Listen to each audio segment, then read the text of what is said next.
বৃদ্ধি পেল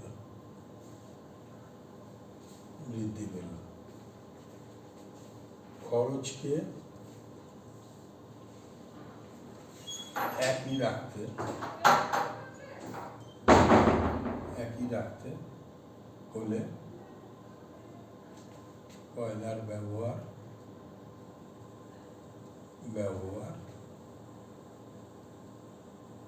কত কমাতে হবে?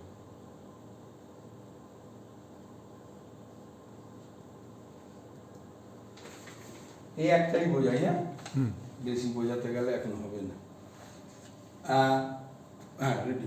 কয়লার দাম 25% বৃদ্ধি পেলে খরচকে একই রাখতে হলে কয়লার ব্যবহার কত কমাতে হবে? দেখবে এই ধরনের অঙ্ক চাকরির পরীক্ষায়, মাধ্যমিকে দারুণ একটা ইম্পর্টেন্ট একটা অঙ্ক, অথচ একদম সহজ নিয়মে তুমি যদি তোমার ফর্মুলাটা জানো তাহলে কিন্তু একটা মানে লাইনে অঙ্কটা তুমি কমপ্লিট করে দিতে পারবে।